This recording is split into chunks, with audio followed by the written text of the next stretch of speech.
Good evening, ladies and gentlemen. This is the October 7th meeting of the City Council Zoning Subcommittee. I am Chairman Reardon. This afternoon we have the subcommittee members, Councilor Janino, Councilor Hass, and Councilor Correggio. Two matters on the agenda this evening. Item C-13-17, K. Kang Lang, Inc.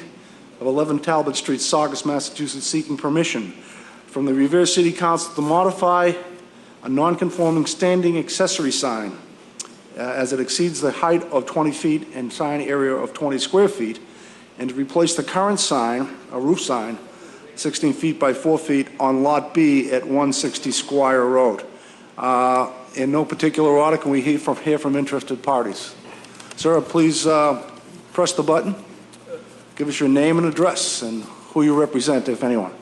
Attorney Dan Buckley, D'Ambrosio Brown, represent the applicant Kang Lang, Inc., 14 Proctor Avenue, along with Jerry D'Ambrosio and the owner, Kevin Lang, who's here. Mr. Chairman, members of the subcommittee, the application as discussed is for a special permit to modify an expansion of a non-conforming standing accessory sign which exceeds the height of 20 feet and to replace the current rooftop sign. This application was in front of the council, the public hearing 2 weeks ago. Each council should have the application as well as the existing signage and proposed signage. There are two matters in the application, the first being the rooftop sign. That rooftop sign is just being changed of the verbiage. The dimensions of that sign is not being changed. It's staying at its current 16 by 4. It's just changing to add Dairy Mart and then wine and spirits. The second would be the freestanding accessory sign at the corner of Squire Road and Conant, which identifies the changing from the Dairy Mart sign where it adds Dairy Mart wine and spirit, and then the LED lighting and digital sign. In the process of this application, the applicants have met with neighbors. There's a new owner of this place. There's been no objections, at least from the abutters and neighbors, and this application identifies it's really going to just update the signs and give it a more aesthetically pleasing presentation to the neighborhood, which generally has very similar signage along Squire Road. Thank you, Attorney Brown. Do we have any city councilors that would like to speak? I know the ward council probably has something to say about this. Council Patch? Oh, I'm sorry, Councilor Guanasso. That was a dirty look. Thank you. Wow. Thank you, Mr. Chairman. I'll forgive you for saying that. But, the previous public hearing was conducted, and there was some individuals which was concerned about the digital process of the lower sign. And making a tour of the area, as I do daily, I saw no less than 7 digital sign locations within that area. And truthfully, they weren't impacting my view or my vision. I didn't find anything alarming about what I saw. And this location will be no different. So that was the only objection. Initially, back when this proposal came in, as Dan has stated, it was twofold: one on the roof and one on the lower sign on the sidewalk. And the lower the sign above the building, the property, was the more important sign that the neighbors were worried about.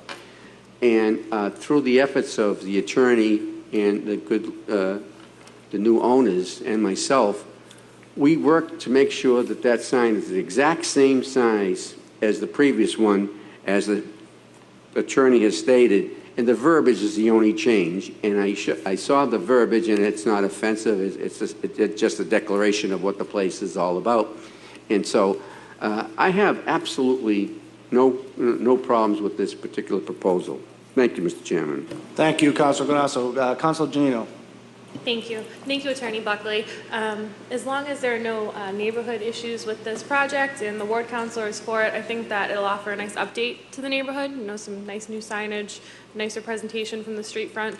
So I wish the applicant luck. Thank you. Thank you, Councilor. Councilor Patch. Thank you, Mr. Chairman. Since he was the chairman was almost correct. I do border. I have most of Squire Road, or half of Squire Road. And I'm going to I go along with my dear friend, the council, who shares Squire Road with me. But I do want to note that I'm glad we have new owners down there, because we've had nothing but problems with the condition, the way the conditions of the property was kept with the old owners. And I do hope he that he continues to be a good neighbor to the bakery, because the old owner wasn't. So I like to pick up my bread there. And we can't find parking places sometimes, because it used to be the old owner turned that into more of a casino than a Dairy Mart. But again, you guys that represent them and working together with the ward councilor and making the corrections, I have no problem with it. At council's request, we went out and showed the proposed changes to abutters, and they've said nothing but good things about the new owner, and they were had no opposition to these proposed signs. Right. Thank you. Thank you, Mr. Chairman.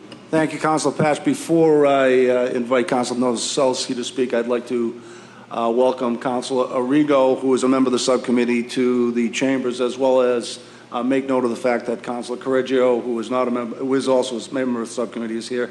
Councilor Canasso, Councilor Janino, obviously, Councilor Novoselsky, Councilor Powers, Councilor Penta, and of course, Councilor Patch, and that comprises just about all of the City Council. I know now how much they really like coming to my subcommittee meetings. So with that, I'll invite Councilor Novoselsky to say a few words.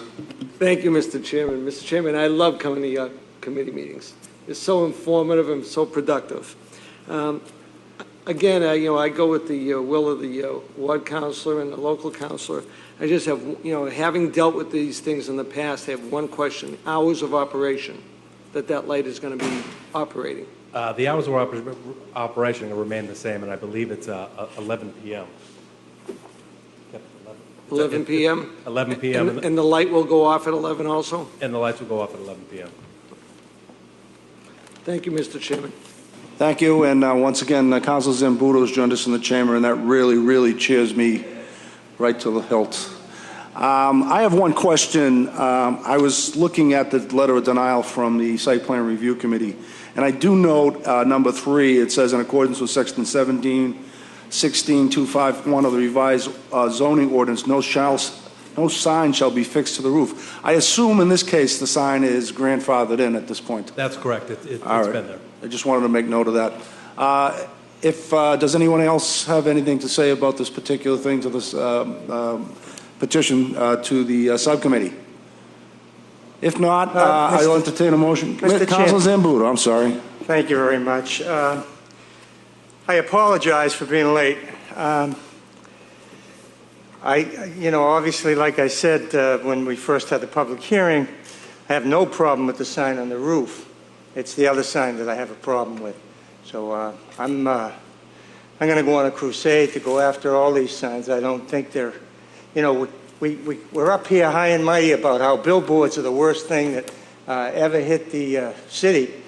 And all of a sudden now we're popping up with these mini billboards that are more distracting, especially when you're driving. They're right in your eyes because they're at eye level from a car. So I don't want to single this particular sign out, and it has nothing to do with this gentleman, especially the gentleman at the podium.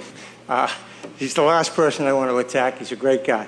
But I do have a problem with these digital signs, especially the ones that are freestanding and pretty much eye level. And I think that we need to take a serious look at these signs, especially in the way we're told that we're going to be looking at billboards from now on. I think that this is probably even more of an offensive type of thing. And so, that's how I feel about it. It's only one man's opinion. Thank you, Councilor Zambudo. Well, I guess I might as well throw my 2 cents in on this. Everybody knows that Squire Road is one of our main business thoroughfares in this city, And to the extent that, that signs designating and identifying the products which the merchants are selling, I think that that horse has left the barn. I don't think this particular sign is any more obtrusive than others that exist down there. I would like to think that there's certainly not any man's idea of a work of art, but at the same time, I respect the idea that the merchant has to identify his product and be able to sell it. I'll entertain a motion at this point to report this out favorably from the subcommittee. Councilor Haas has moved. All in favor and all opposed. This will be reported out this evening to the full City Council for a vote on the granting of the special permit. Meeting starts at 6 o'clock. Thank you. Thank you, sir.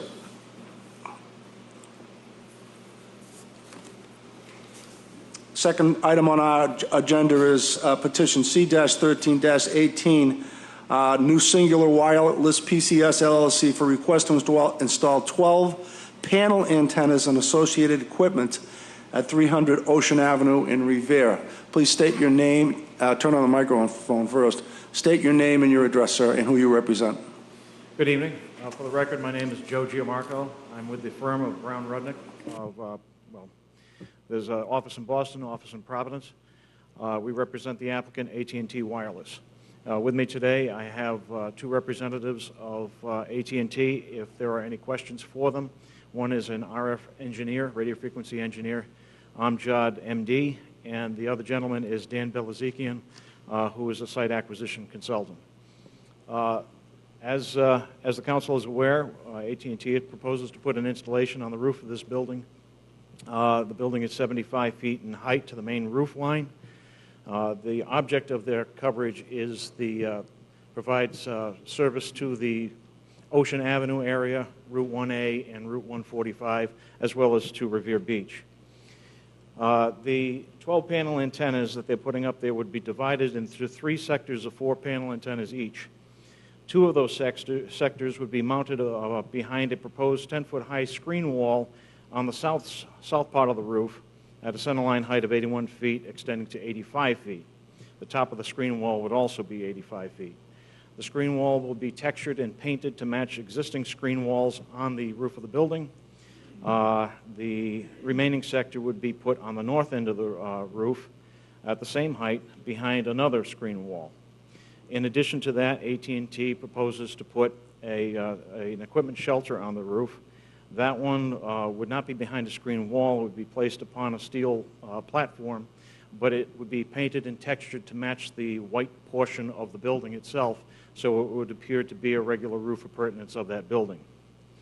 The facility does not produce any smoke or waste or large amounts of traffic. Trips to and from the facility will amount to an average of 1 or 2 per month. In addition to the other materials, they're putting there's an existing generator on the roof of the building. That generator is abandoned. AT&T proposes to replace it with a new 50-kilowatt generator unit, which will be supplied by natural gas, which that utility is already on site, and that would be for emergency backup power. That's the Cliff Notes. If there's any questions on it, we can certainly try to answer them. Well, I got the novel, and I have to say I didn't exactly read every word of it. So, are there any city councilors? Councilor Haas. Thank you, Mr. Chairman. This is a new location for you people, correct? It's a new installation. By you filling in the void, as far as people with singular wireless, okay? Well, that is going to fill in a big void or what? Well, it's a void, certainly, and a clear void. If you look at there were some maps submitted at tab 6. Right. And I wouldn't call it a huge void, but it's an intense void. You have the beach right there. You have Ocean Avenue, well-traveled road, and then you have the area from Route 1 to Route 145. So it's a fairly dense population from AT&T's perspective. Okay, I know in the past we've voted for all your competitors to come in and put up antennas, et cetera, in various units down the beach.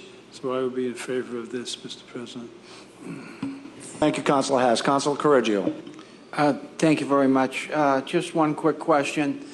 Would these antennas affect emergency equipment, police or fire, and particularly aircraft?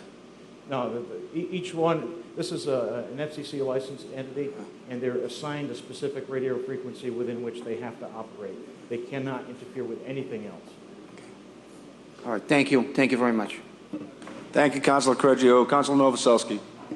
Thank you, Mr. Chairman. Mr. Chairman, I have reviewed the proposal, and this is in my ward, and it will change the contour of the building on the top somewhat, but it will not affect any of the homes or views. So, looking at it, as long as they hold to the true color and make it look like it's part of the building, I have no objections to it. It is a good location, and I have no objections to it, and we'll vote in favor of it when it comes up. Thank you. Thank you, Councilor. My only comment would be that it's clearly not obtrusive. I mean, it's if you look at the pictures, and by the way, you did a very good job of showing us what is and what might be in your application. I'm sure there's lots of other good stuff in here, too. But I think an added advantage, and I'm glad you brought it up, is the fact that a non-functioning generator will be now replaced with a functioning one in a building that essentially is housing some of our more relied upon medical services in the city, in a particular part of the city that is apt to get some loss of power on certain storms and occasions, so that's probably pretty good. I'll entertain a motion to report this out favorably. Councilor Haas, so moved. All in favor? All opposed? This will be reported out to the full city council meeting at 6 o'clock. I expect a vote will be taken at that time. Thank you. Thank you, sir. With that, the zoning subcommittee meeting for October 7th, 2013 is now adjourned. Thank you.